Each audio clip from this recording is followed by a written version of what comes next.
Even আপনার ভালোবাসার মানুষকে আপনি পাগল করার জন্য, দিওয়ানা করার জন্য, যাতে আপনার স্বামী আপনার যেন বাধ্য হয়ে যায়, আপনার কথায় ওঠে এবং বসে, বসে এবং ওঠে, আপনার কথায় সে শুনবে বিধা অন্য কারোর দিকে সে তাকাবে না।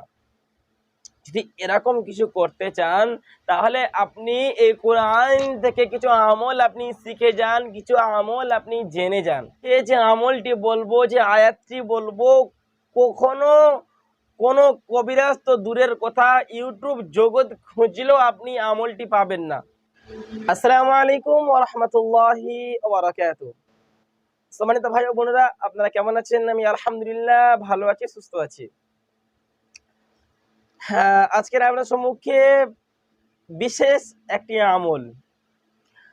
আমলটি হলো আল কুরআন থেকে। কুরআনের আমল মানে বৃথা কোনোদিনই যাবে না।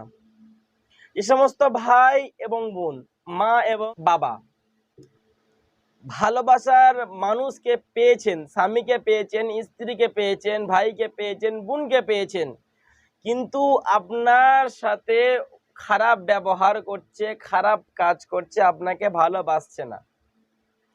ইভেন আপনার ভালোবাসার মানুষকে আপনি পাগল করার জন্য, দিওয়ানা করার জন্য, যাতে আপনার স্বামী আপনার যেন বাধ্য হয়ে যায়, আপনার কথায় ওঠে এবং বসে, বসে এবং ওঠে, আপনার কথায় সে শুনবে বিধা অন্য কারোর দিকে সে তাকাবে না।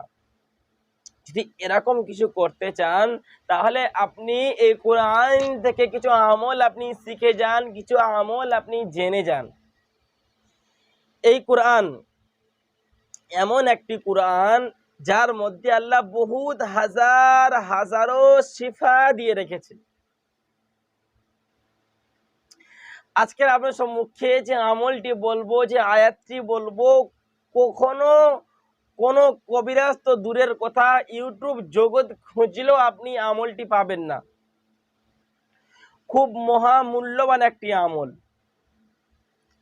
আমলটি কোরআনের আয়াতটি স্ক্রিনের মধ্যে আপনাদেরকে দিয়েছি।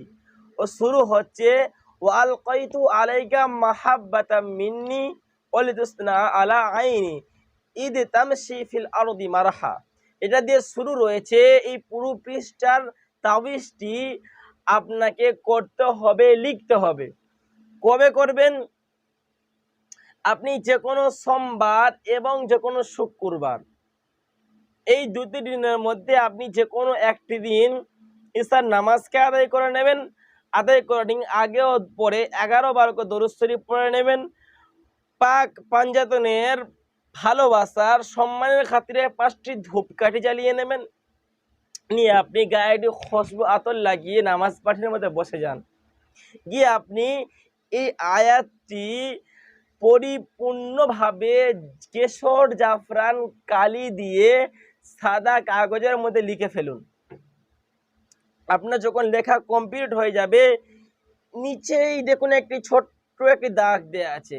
এখানে আপনার রয়েছে কলবি লিফুলানাতা, আর একটা জায়গায় রয়েছে যে ফুলানিন।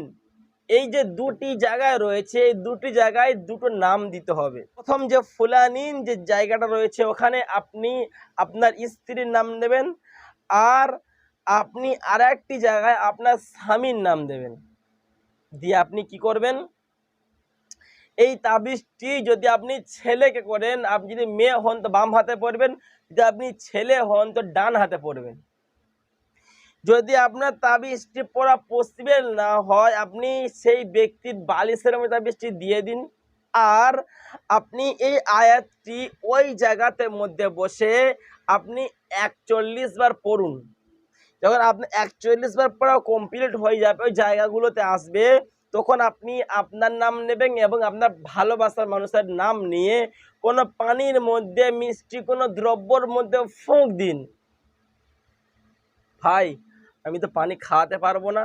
আপনি কোনো একটি আতর নিন, খুশবু সেন্ট নিন, কোনো ফুল নিন, যে কোনো খুশবু জিনিসের ওপরে আপনি ওখানে ফুঁক দিয়ে শুইয়ে দিন। আপনার জন্য ঘরে সে পাগল হয়ে যাবে, আপনার কথা শুনতে সে বাধ্য হবে।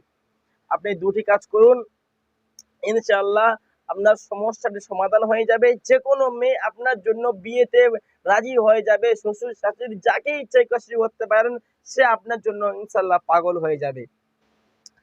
যারা স্ক্রিনের মধ্যে দেখছে নাম্বার দেয়া আছে, এই নাম্বারে আপনারা যোগাযোগ করতে পারেন, আপনাদের সমস্যার কথা আমাদেরকে জানাতে পারেন, সরাসরি আমার সাথে কথা বলতে পারবেন। যারা ভিডিওটি ভালো লাগবে যাদের কাছে, একটি করে অবশ্যই কমেন্ট করবেন সুবহানাল্লাহ বলে। আর আপনি ভিডিওটি অবশ্যই সাবস্ক্রাইব করে আমাদের সাথে থাকুন। প্রতিদিন নিত্য নতুন ভিডিও নিয়ে আপনাদের কাছে আসবো ইনশাআল্লাহ। তাহলে ভালো থাকুন, সুস্থ থাকুন। আসসালামু আলাইকুম ওয়া রাহমাতুল্লাহি ওয়া বারাকাতুহু।